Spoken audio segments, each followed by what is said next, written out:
Takes real quick. Okay.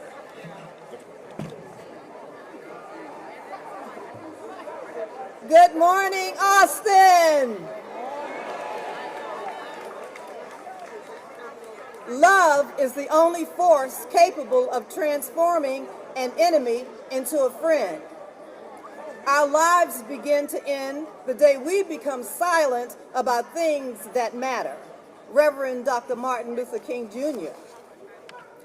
It is my honor to welcome you to the 2023 Martin Luther King March and Rally celebrating the life and legacy of Reverend Dr. Martin Luther King Jr. Yes.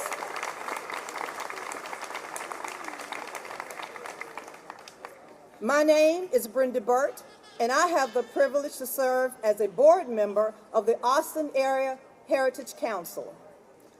I was also blessed to hold the position of UT Professor Emeritus for the Department of African and African Diaspora Studies, who has sponsored the UT portion of the march.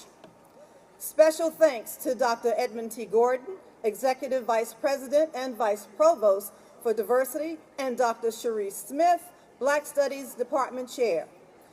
Also, can't leave out my girl, Stephanie Lang, for all of her work that she does with us and for the generosity and continued sponsorship of this program. So thank you all.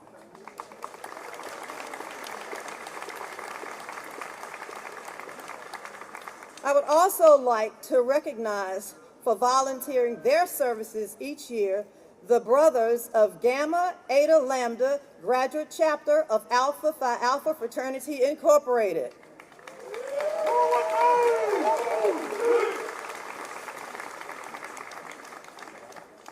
The Austin Area Heritage Council plans the citywide celebration activities, which includes the MLK Youth Oratory Contest, sponsored by Sigma Pi Phi Fraternity, Gamma Gamma Boule.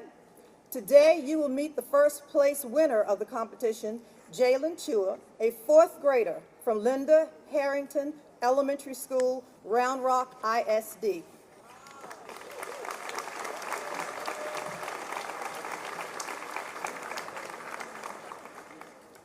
On Saturday, the 14th, MLK Youth Legacy Award ceremony was held on the ACC Eastview campus, sponsored by Applied Materials Foundation and Seton Healthcare. 11 outstanding nominees received $1,000 scholarships towards their college career. Dr. King would be very proud of our young scholars. To date, yes. But we need that support. Today's march route will stop at the Capitol grounds, where you will be regulated and educated by board member Joya Hayes and her outstanding committee. We will continue the march straight to Houston-Tillotson University, who is hosting the final event of the day, the festival.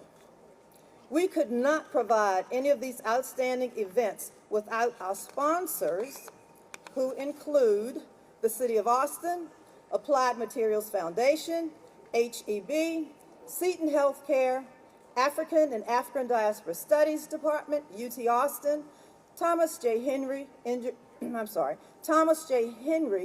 Injury Attorneys, Houston-Tillotson University, Google Fiber, and McDonald's. Let's give a round of applause for our programs and sponsors.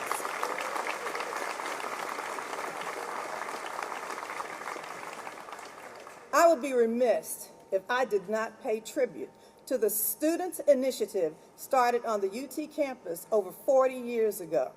That's why you're here. Student leaders of the African American Culture Committee planned and sponsored the first MLK March. Later, AACC joined with Houston-Tillotson students, and the two schools worked with community-based service organizations, giving birth to the first citywide MLK celebration. The Austin Area Heritage Council was officially formed to oversee planning of Austin's annual MLK Day celebrations to create a more inclusive and family atmosphere. So family, Today, January 16th, is the third Monday, and we are gathered on one of many campuses that has a statue of Dr. King to begin our 2023 annual MLK Community Celebration. Our program will proceed as follows.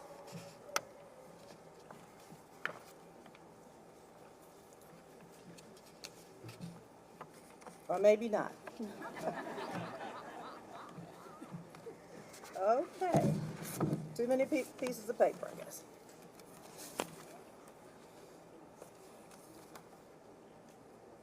We will now have Reverend Vicente Coatney with our invitation from the Greater Mount Zion Church.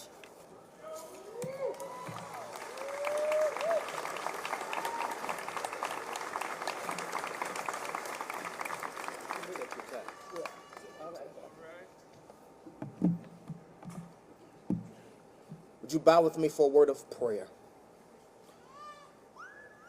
God, we give you thanks and praise for the life, the legacy, and even on today, the lineage of Dr. Martin Luther King, for his tireless, unceasing, unwavering efforts to promote justice and peace for all people. We're grateful for the example that he set for us and for his courage and dedication for the cause of civil rights and equity. God, we come before you today with grateful hearts, grateful for the gift of justice and for the opportunity to seek that justice and to seize it in all of our lives. We ask that you would guide us to be instrument of justice in our world. You help us to show mercy to those who seek it, to stand up for what is right and just. Would you help us to recognize injustice and with great courage seek to restore it? God, we pray that your spirit would remind all of us that in you there is no partiality with regard to nationality, ethnicity, race, or gender. And to see partiality is to go against your great commandment of loving one another. God, we ask that you would do what you did on the day of Pentecost. That you would upend our expectations. That you would break through all of our tribal loyalties, that you would knit us together as one humanity. God, would you give us the ability to speak in each other's languages and speak in such a way that we would be able to make your dream our dream, to see your vision, to speak your words, and to not only understand each other, God, but to long to be with one another. Would you fill us with courage to stand up to speak out for those who have been silenced by injustice? Would you guide us as we seek to continue the legacy of Dr. King, to strive for justice in our world today? God, we pray that you would fill us with your love and your grace, that you would, in our various spaces where we live, work, and play, be beacons of justice in the world. In your name we pray. Amen.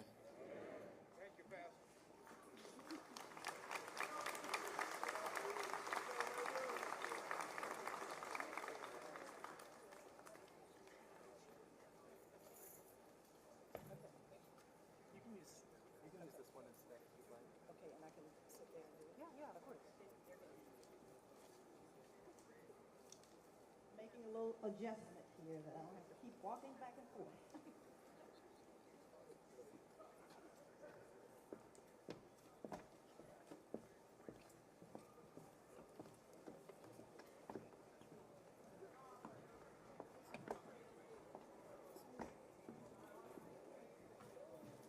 Ladies and gentlemen, you will experience the voices of Africa.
the rolling sea. Sing a song full of the faith that the dark past has taught us. Sing a song full of the hope that the present has brought us. They sing the rising sun of a new day begun. Let us march on till victory is won.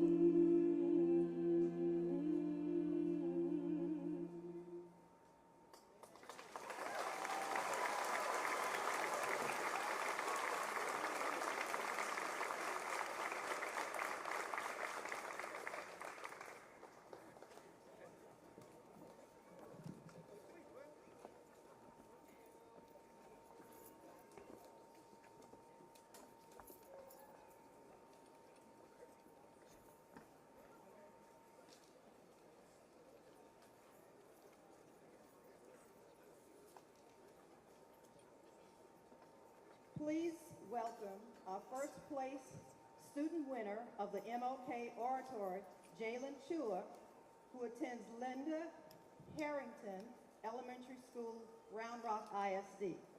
Please welcome her.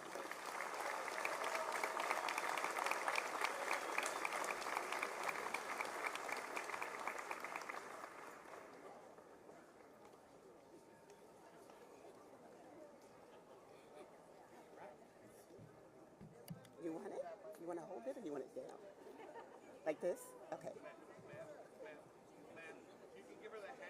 She doesn't want that. She wanted this.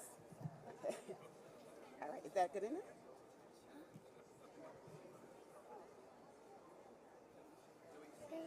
Yes. A mic. She doesn't. I've got a mic. She doesn't want it. You got it. You want to stand over here so they can see you?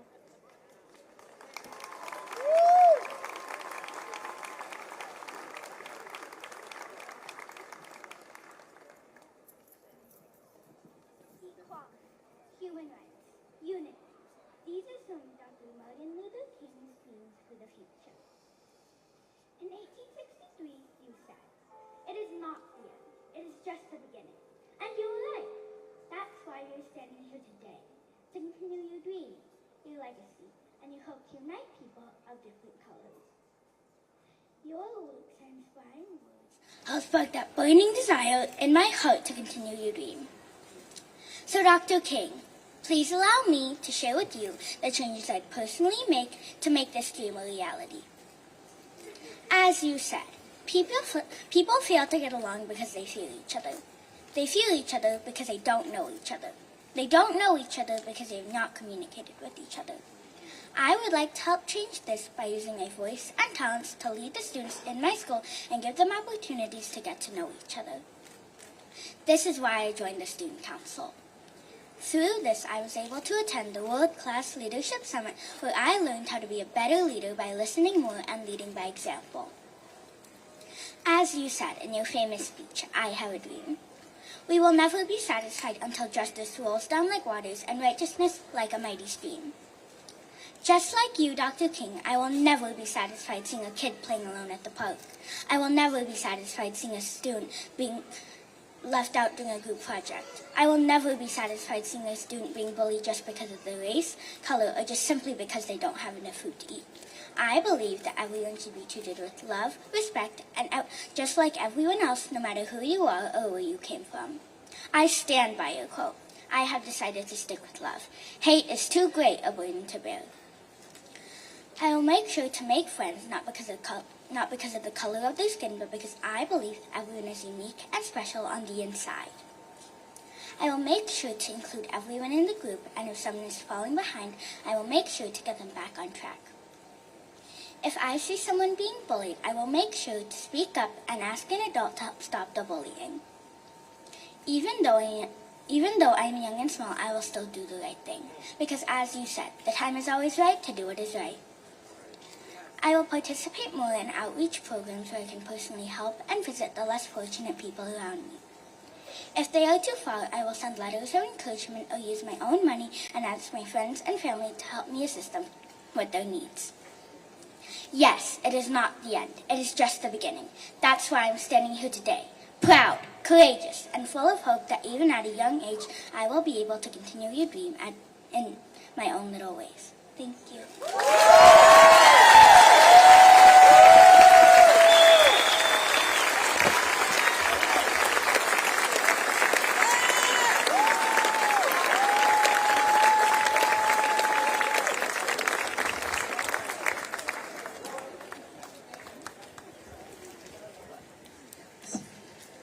Hello? Oh, good. Okay.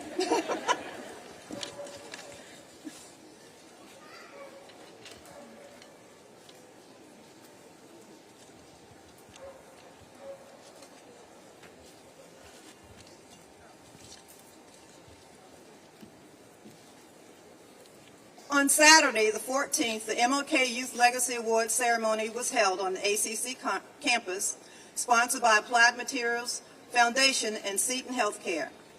11 outstanding nominees received $1,000 scholarships towards their college career. Dr. King would be very proud of our young scholars. Read that again. Today's march will stop at the Capitol grounds, where you will be regulated and educated by board member Joya Hayes and her outstanding committee. We will continue the march straight to Houston Tillotson University, who is hosting the final event of the day, the festival. We could not provide any of these outstanding events without our sponsors, who include the City of Austin, Applied Materials Foundation, HEB, Seton Healthcare, African and African Diaspora Studies Department, UT Austin, Thomas J. Henry, Injury Attorneys, Houston Tillotson University, Google Fiber, and McDonald's. Let's give a round of applause for our programs and sponsors.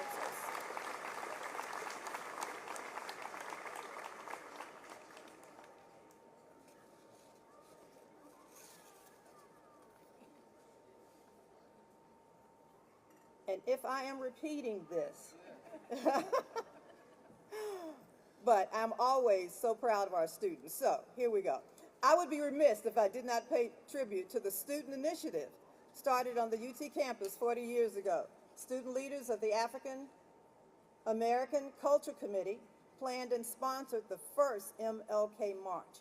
I'm saying to you that our students planned the march themselves.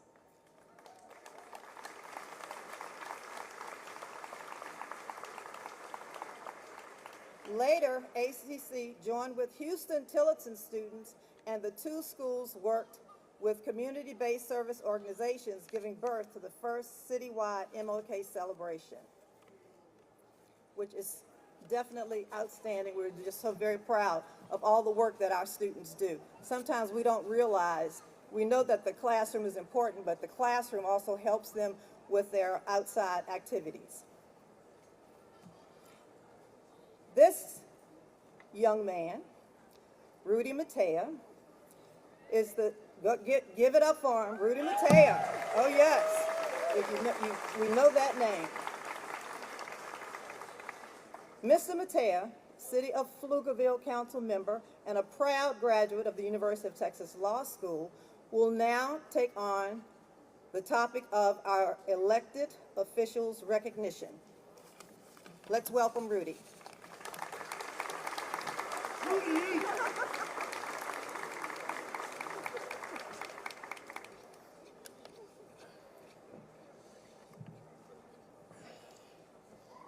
So for those of you who don't know Ms. Brenda Burt and what she's meant to countless generations of black students on campus, let me just give you a snippet.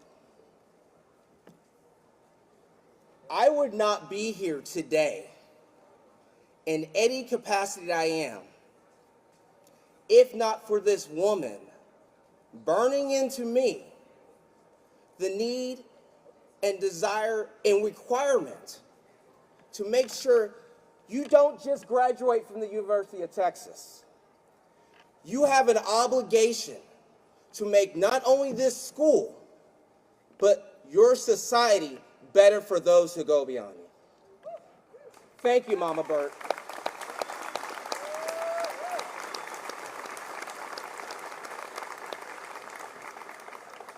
Your Vice President of Diversity and Community Outreach, Dr. LaToya Smith, texted me about doing this. And this is always one of the most delicate situations here because you got to announce all the electeds, not necessarily all the electeds actually check in, and if you do that, then feelings get hurt and everything else that goes from there as well. So I said, do I have a choice? She said, Mama Burt asked. I said, I guess I don't have a choice.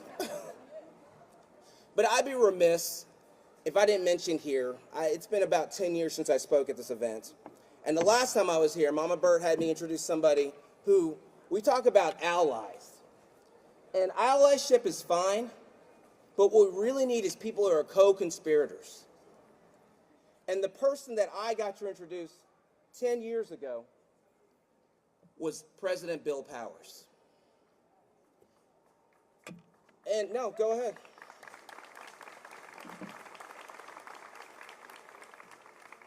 I'd be remiss if I didn't talk about President Powers, who now has his own building named after him here, who tragically passed away far too young, who not only talked about diversity and inclusivity on campus, but worked for it, truly created policies and procedures, honestly, many times at his own detriment, to make sure that Black and brown students felt included, were involved, were making sure that they were able to represent this school. Because this is the University of Texas for the entire state, which should reflect all populations and represents all the different aspects from here. And Bill Powers led by that vision.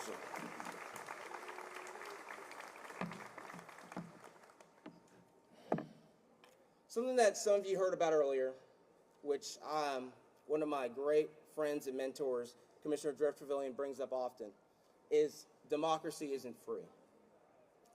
That it's a very tenuous balance where we are right now in our society.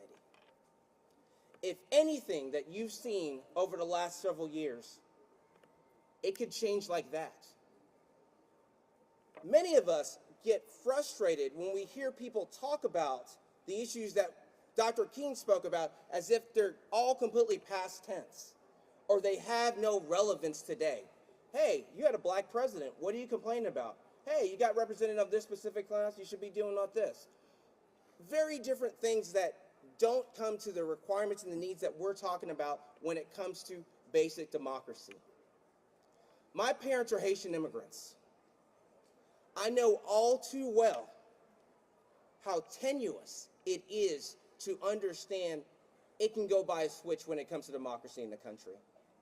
And the need to be ever vigilant.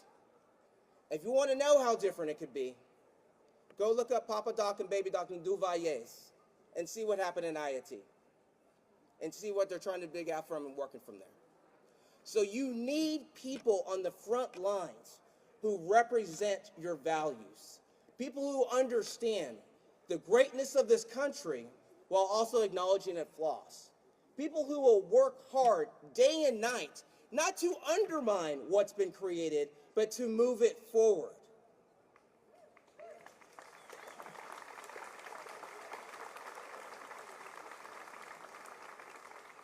One of the best things I can say to you today is that the people I'm going to introduce, they all stand on that front line of democracy. Different parties, some of the folks right there as well, but nonetheless, they understand the need and importance of this country and the greatness that it could achieve when people are reflected in its viewpoints and ideas together. We have our Congressman, Lloyd Doggett.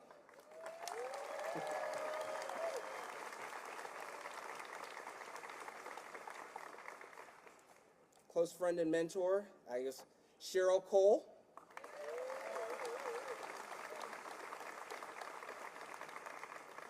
Representative Vicki Goodwin.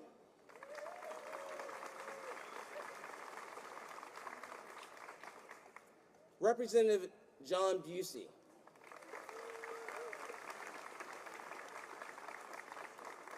And because she just caught my eye, and I almost said judge, I need to make sure I say it the correct way, Senator Sarah Eckhart.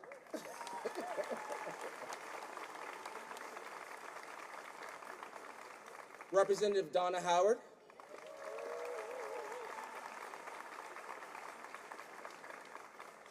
Representative Lulu Flores.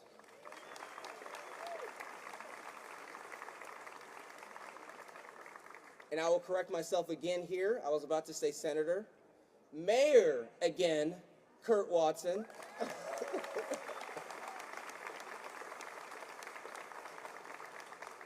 And because Commissioner Trevelyan was blocking him, now I can see him. Representative James Talarico.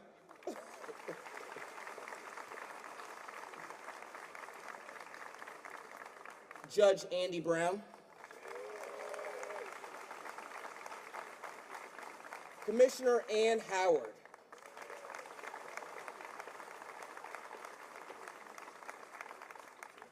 District Attorney Jose Garza.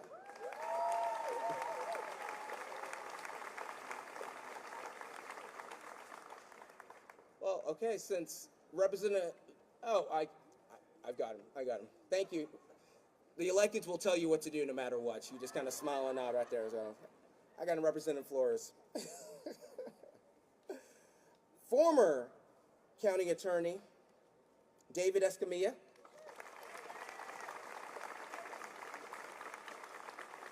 Current County Attorney Delia Garza.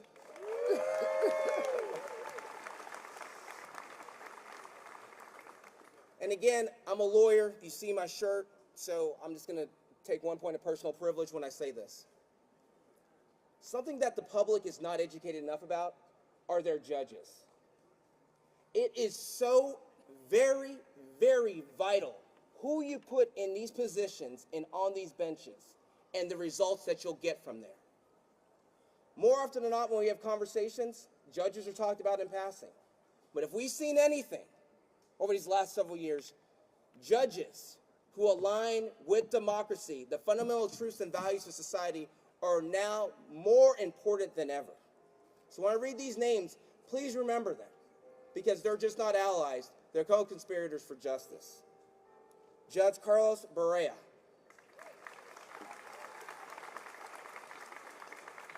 Judge Catherine Mozzie.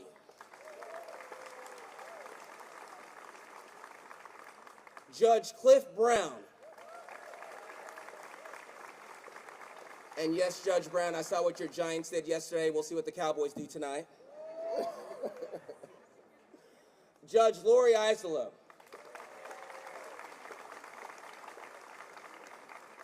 Judge Aurora Martinez Jones.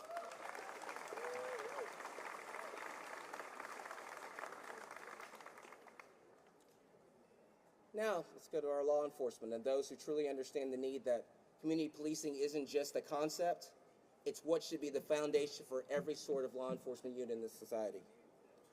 Sheriff Sally Hernandez.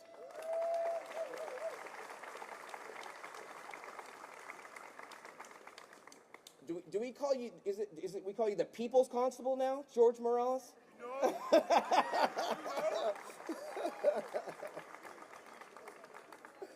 Constable Stacy Sweets.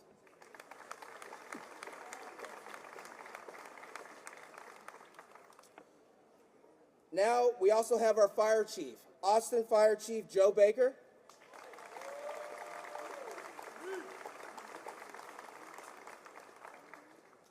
And just as important, another point of privilege, when we talk about people needing to look at what's going on in our classrooms and we hear nonsense about CRT and other things being discussed, it's important who you're putting on these school boards. Pflugerville ISD trustee Tony Hansen.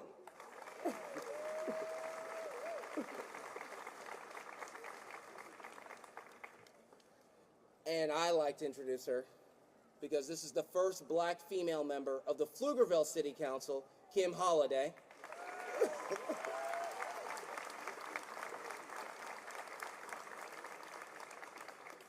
And thank you to the office of Senator John Cornyn for sending representatives here too as well. That does mean a lot. Because the only way we get things done, I saw Representative Howard put it in there previously, saw it in the newspaper, is in a bipartisan effort. And it's amazing if we can actually get back crazy concept to a bipartisan means to get things done. Did I miss anybody? Oh, uh-oh.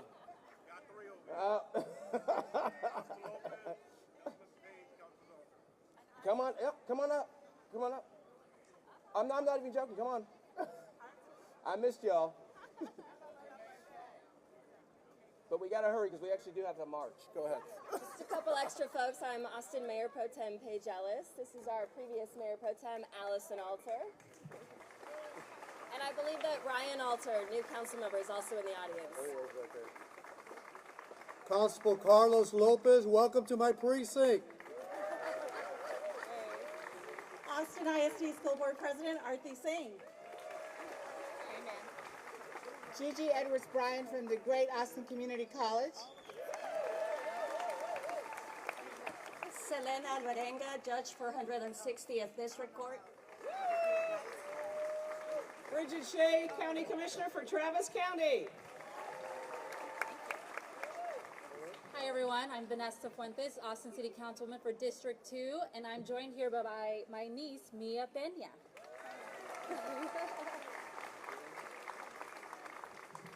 I'm Travis County Commissioner for Precinct 1, Jeff Trevelyan. Very proud to be here. Thank you all. Justice Edward Smith of the Third Court of Appeals. So that's what happens when they give you a list and the list isn't complete. Nonetheless, we also have, I was just told, our Police Chief, Joe Chacon, is here.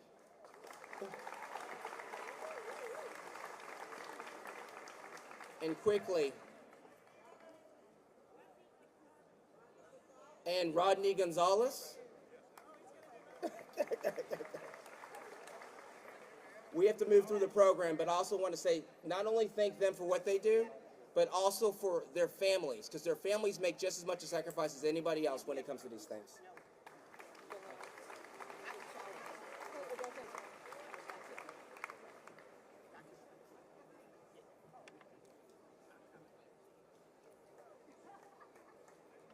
I gotta pull you. We gotta get started. All right, so thank you, Rudy, all of our elected officials. Let's give them one more round of applause. I'm gonna cut this short. We're running behind, but my name is Dr. LaToya Smith. I have the honor and privilege of serving as the Vice President for Diversity and Community Engagement here at UT Austin. I want to formally welcome everyone to this University of Texas campus. We are so proud to be part of this long-standing citywide event. And I want to thank you all for joining us as in the celebration of Dr. King's life and legacy. On this rainy morning, we stand here in the East Mall in front of the statue of Dr. King in his robes. And we know that images are important. And this existence of image of Dr. King not only represents his life, but represents the progress of our student community. Without the efforts, as everybody has said, of our students in 1987, we wouldn't be standing here today. And this site, the East Mall, is also going to be very soon where we honor and contextualize civil rights on this campus by honoring our precursors. As President Hartzell announced last year, the East Mall will serve as a commemorative space to honor our precursors, the first Black undergraduates to enroll at UT Austin. Let's give them a hand clap.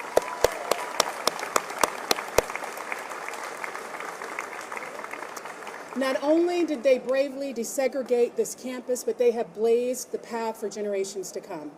I want to thank President Hartzell for recognizing the importance of honoring and commemorating the precursors, as I know he wanted to be here today but couldn't join us. So we are very lucky to have Provost Sharon Wood here today to speak on behalf of the university. I'm going to cut your bio short. So Provost Wood is our Chief Academic Officer, has served as the Dean of the Cockrell School of Engineering at UT Austin, and became our Provost in July of 2021. As an international recognized researcher, a member of the National Academy of Engineering, and past president of the American Concrete Institute, please join me for Provost Wood. Thank you very much, Dr. Smith. It is truly an honor and a privilege for me to welcome you to the University of Texas at Austin today, as we come together as a community to honor the life, the legacy, and the impact of Dr. Martin Luther King Jr. When Dr. King came to our campus in 1962, his visit was truly monumental. He brought our community together in a powerful way, and he also inspired the city of Austin's early progress towards justice and equality for all. In honor of that visit, and you've heard this before, our students launched an effort to commission the statue of Dr. King. It took more than a decade, but on the strength of our students' passion and resolve, and with the support of our Board of Regents and the Texas Legislature, that statue was finally completed in 1999, making the UT campus the second campus in the nation after Dr. King's own alma mater, with a statue honoring the civil rights leader.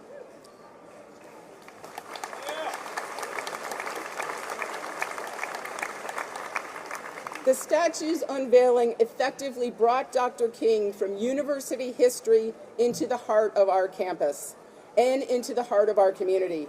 He stands as a declaration that here we value equal dignity for all people, and it reminds us to put his message into practice. Through the years, while progress has been inconsistent and imperfect at times, it has marched on, and we have marched on.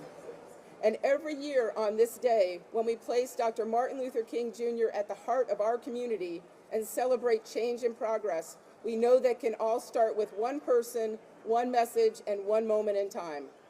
Change can have modest beginnings, but if our celebration becomes the one event in even one person's life that moved Dr. King's message of love, peace, unity, and equality to the center of humanity, then we will have begun a worthy justification of Dr. King, and one that recognizes the work that he began and that we will still work together to move ahead on.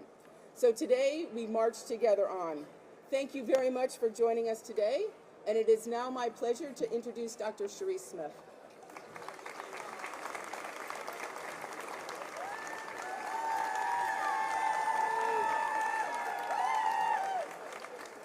Good morning, everyone.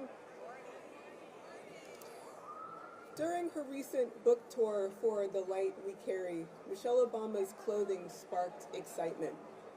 Viewers were used to Obama's masterful but careful fashion choices from the years of her husband's presidency. When Obama stepped out on the Today Show clad head to toe in neon yellow suit with flowing bell bottoms, large gold buttons, and thick gold hoop earrings, we knew something was different. That Proenza Schooler trouser suit was not isolated. In interview after interview on television, social media, and the printed press, Obama appeared in a less tailored, more streetwear-inspired aesthetic. She wore eye-popping colors and sparkling accessories, flowing or baggy pants with cargo pockets, gauzy zebra print shirt dresses, athletic and black leather jackets. Obama's stylists attributed the shift to Obama's desire to be more physically comfortable, particularly as she undergoes the changes of aging. Others also identified Obama's new style as a nod to fashion histories of the Black diaspora, a signaling of culture and individuality. Obama's own comments support both reads. When Ellen DeGeneres asked about her braided hair, Obama explained that she waited until leaving the White House to get box braids. She wanted to avoid further meltdowns from trolls who associated representations of blackness with terrorism and radicalism. She thought, let me keep my hair straight. Let's get healthcare passed. If Obama's style transformation is about being physically comfortable in her own body, it's also about displaying comfort with being a black woman, and the visual history associated with that identity. Commentators associated Obama's sartorial shift with freedom. The New York Times fashion critic, for example, called Obama's book tour Obama's fashion declaration of independence, and opined, "It's impossible not to think that the current shift is about more than just physical comfort. It's also about the comfort of being at ease with your own self, and in that it is a deliberate statement of intent, of freedom." That we so easily read Obama's representation of her blackness as an act of freedom, this is hard won. Let's recall that centuries of American culture have done just the opposite, associated whiteness with freedom and blackness with its lack. Dr. King's vision of a beloved community is built from such nonviolent but unshakably committed everyday actions. As King avowed in his 1959 sermon on Mahatma Gandhi, the way of acquiescence leads to moral and spiritual suicide. The way of violence leads to bitterness in the survivors and brutality of the destroyers. But the way of nonviolence leads to redemption and the creation of beloved community. Obama's style and its blackness refuses to acquiesce. It is joyful and it is pleasurable, far from aggressive and violent. It is a careful engagement with and expression of the self as free. Now, before I hand it over to HT University President Melva Williams, I'd like you to join me in giving a hand to the people here at UT who made this possible. From Black Studies, Christina Bryant, Naomi Jackson, Annie Brookover, and Jennifer Loves.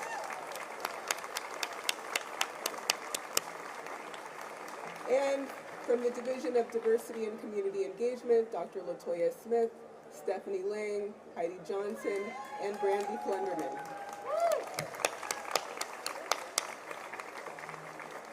Thanks to Brenda Burt and the Austin Area Heritage Council. Now let us welcome President Melva Williams.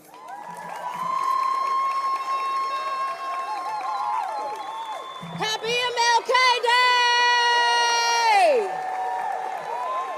Happy MLK Day!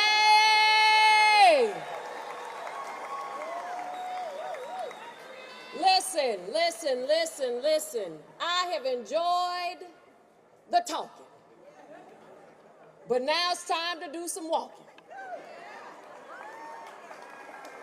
I have a speech in this binder that I will forego because it's time for us to go. Martin Luther King was a drum major. Now, anybody that knows what a drum major can do, the drum major is the leader. The drum major is the man or the woman out front. He or she is the one who is leading the band, leading the charge, leading the way, setting the vision, setting the trajectory, making goals, making plans, ensuring that the band is all on one sound. Now, one thing about this drum major that we know in Dr. Martin Luther King is that he was 39 years old when he was assassinated. 39. Now, for those of you who are younger than 39, I want you to, while you are marching today, take stock of what you want to do in your life. It's time for you to pause and think about on your march. Don't just spend time chit-chatting and talking and hemming and hawing with your friends today, because we have the luxury of doing that because of Martin Luther King.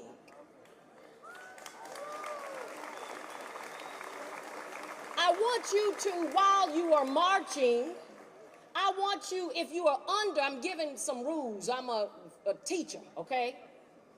So I want you to be thinking about what you are going to do with your life to be a drum major. Who are you going to lead, even if it is your family, for right? Now, if you are over the age of 39, I won't start to call any names or point anybody out. If you remember the days of not having a cell phone and having to go home and check your voicemail, then I'm talking to you. If you remember what a VCR and cable is, and knowing what the blinking 12 o'clock that we could never figure out how to set that, if you know what that is, then I'm talking to you.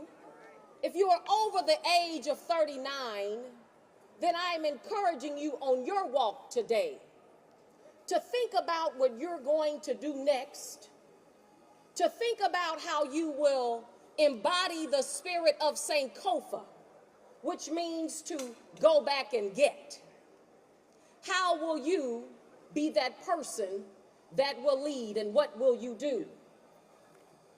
I encourage you today to be the one leading the change for Austin, to make a better Texas and a better America.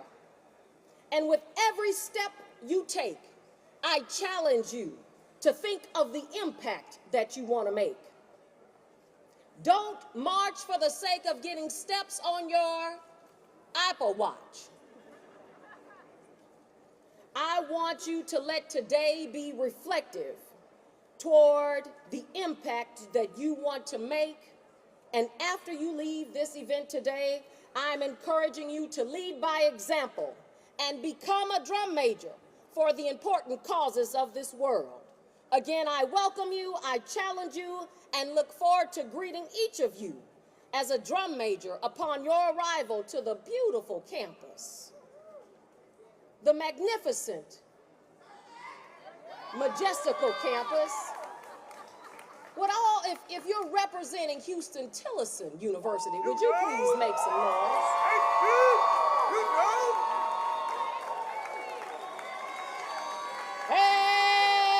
HT.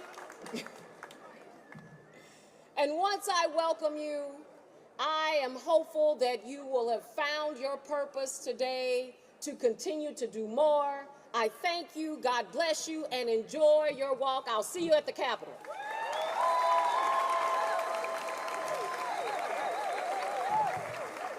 Well, ladies and gentlemen, we've finally gotten to the place for the reason for why we are all here. Are you ready? All right. So here's what I want us to do. First of all, will you help me appreciatively applaud everybody who participated on the program? Excellent. Thank you. Thank you. All right, here's what we're going to do. We're going to pass through the West Mall.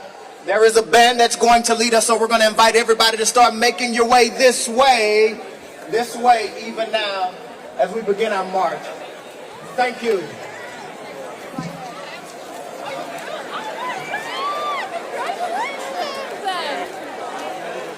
Yeah, so we'll stay here for the start of the march? Yeah, get some shots and then we'll go to the university. Okay, get sound here, right? Yeah, I want to get the one that was just talking. She was pretty good. Do you think we can get her now? Or? Yeah, let's try to get her now.